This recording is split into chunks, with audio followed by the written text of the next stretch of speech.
I'm going to go ahead and continue where I left off in the book of Daniel. This is going to be part three. I apologize for the long wait or uh, the long time in between from the last lesson.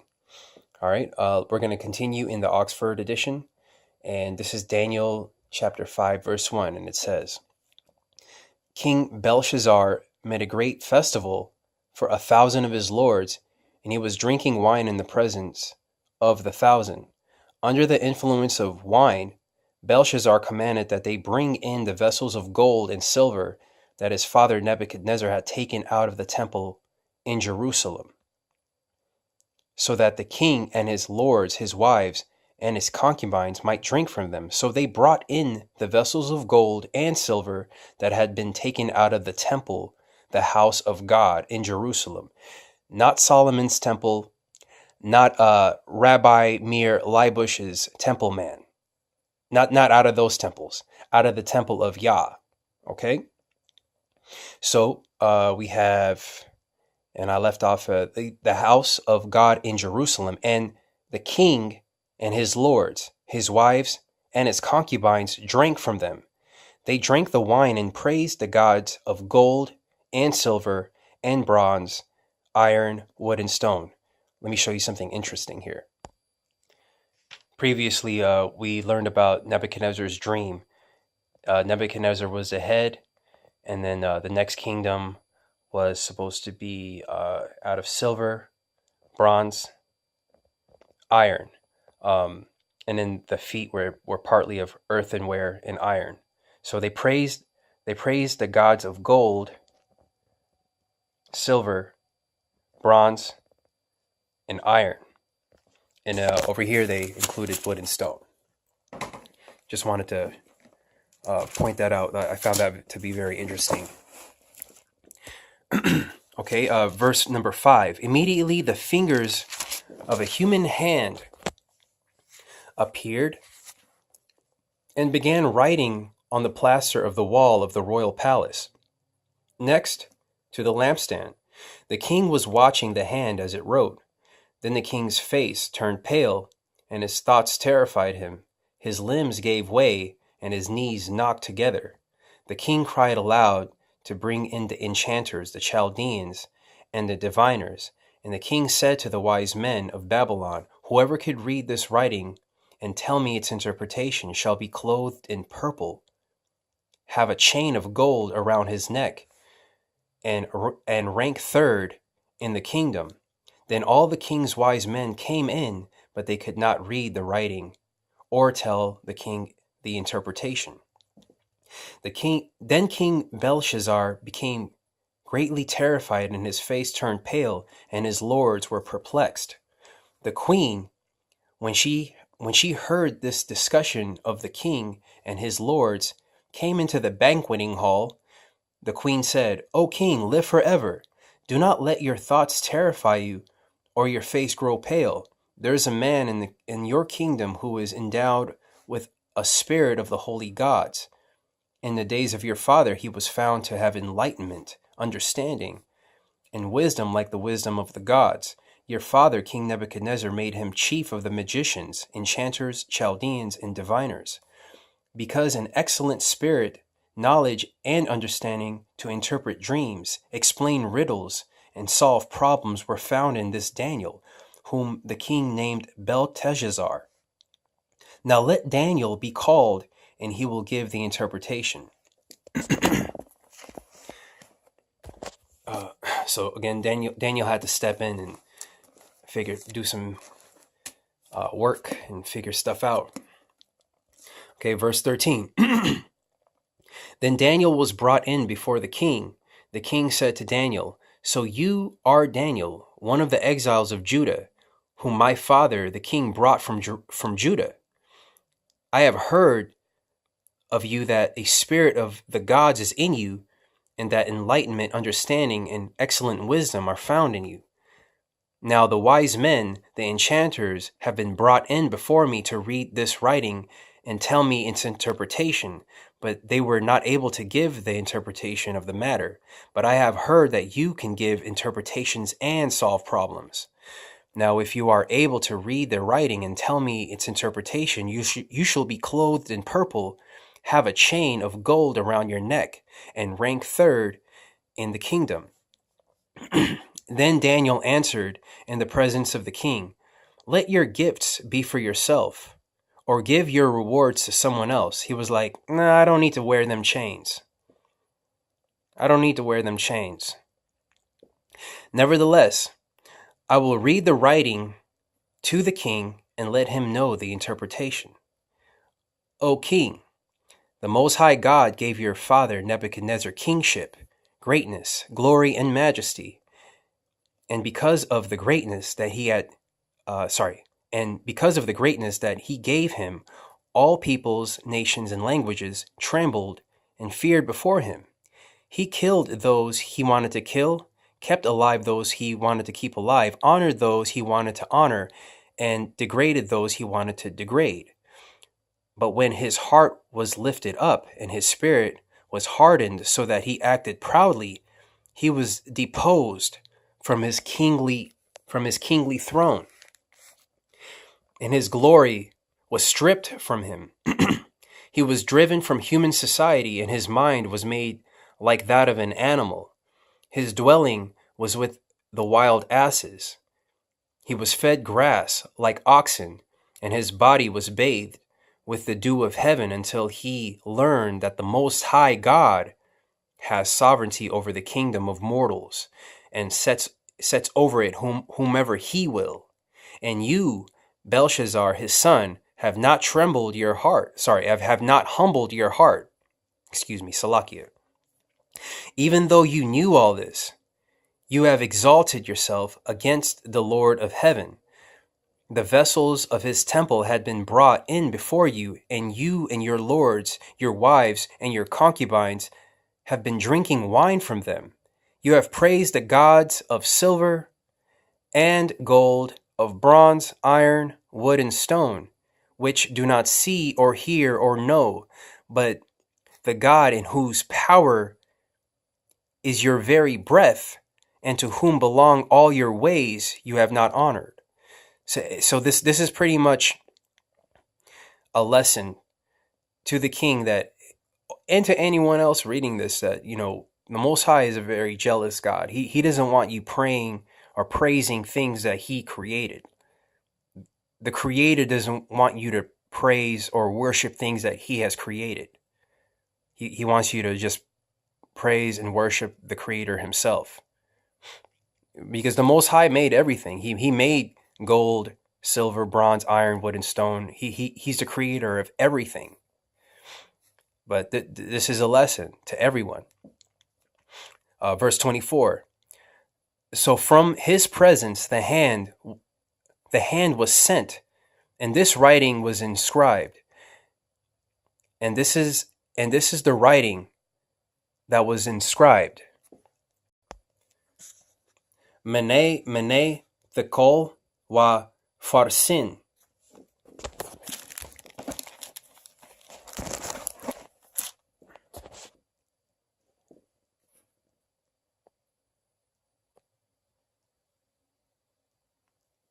This is the interpretation of the matter. Mene, God has numbered the days of your kingdom and brought it to an end. Tekel, you have been weighed on the scales and found wanting. And then this is a singular term. It's a farsin. Your kingdom is divided and given to the Medes and Persians. Then Belshazzar gave the command, and Daniel was clothed in purple.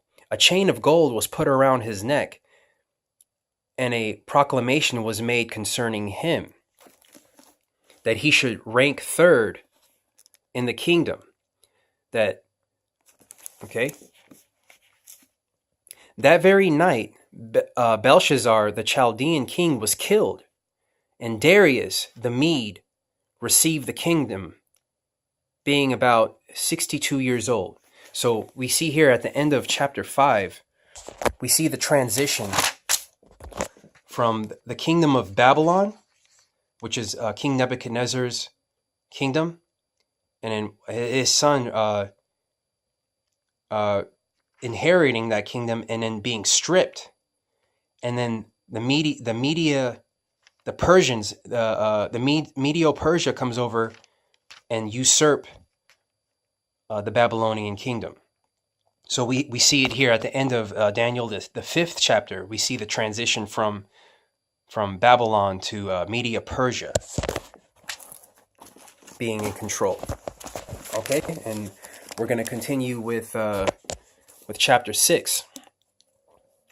It pleased Darius to set over the kingdom 120 satraps.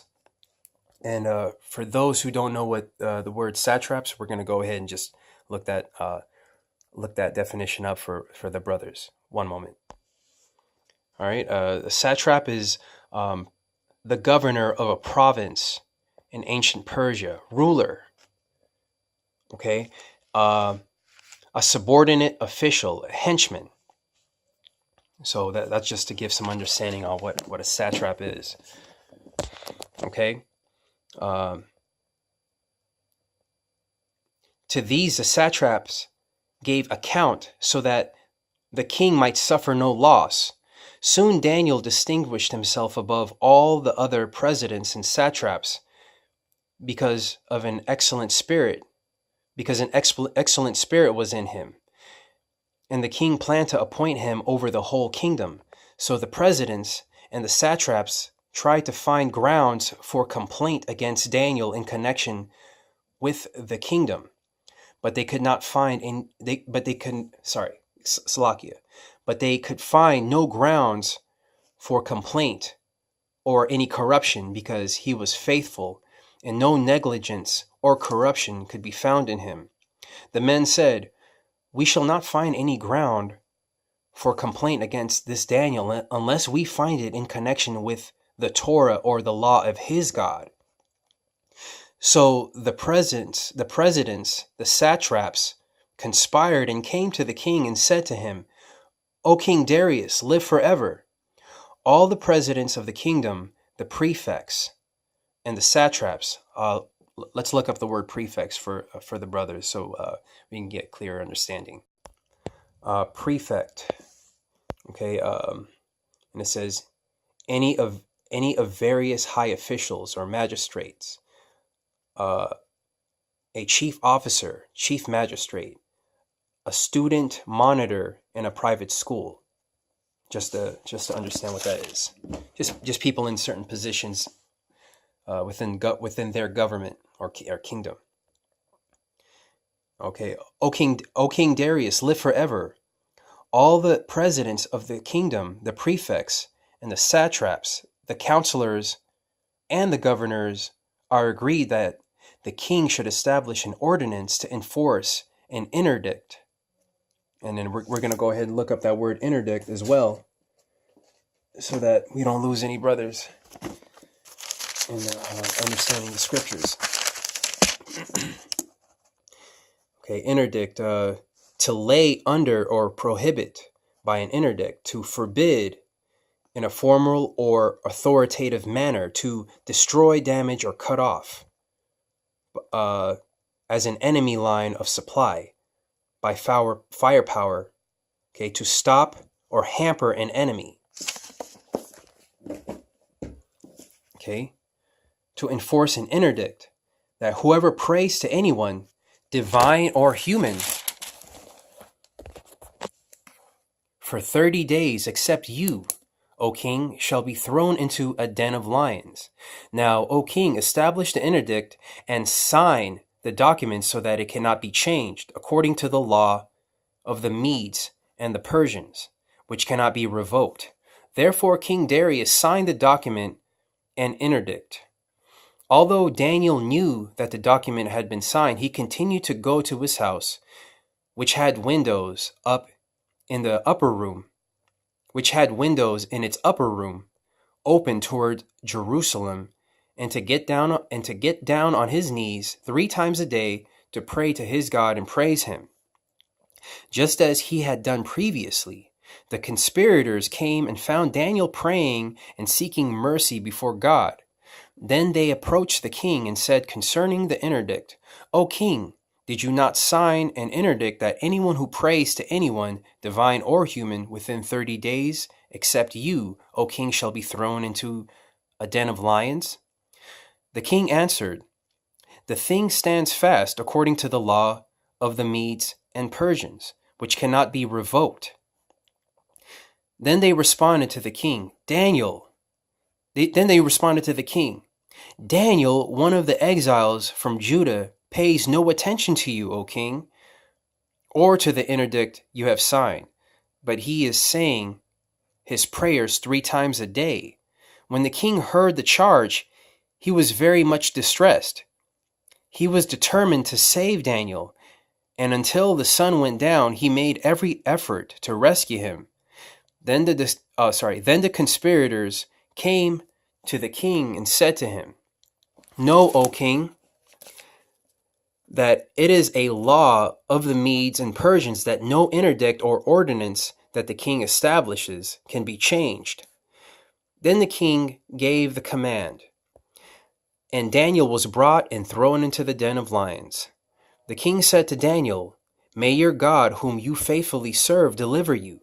A stone was brought and laid on the mouth of the den, and the king sealed it with his own signet and with the signet of his lords, so that nothing might be changed concerning Daniel. Then the king went to his palace and spent the night fasting. No food was brought to him, and sleep fled from him.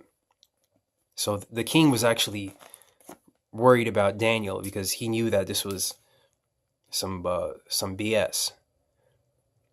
Verse 19. Then at break of day, the king got up and hurried to the den of lions. When he came near the den where Daniel was, he cried out anxiously to Daniel, O Daniel, servant of the living God, has your God, whom you faithfully serve, been able to deliver you from the lions? Daniel said to the king, O king, live forever.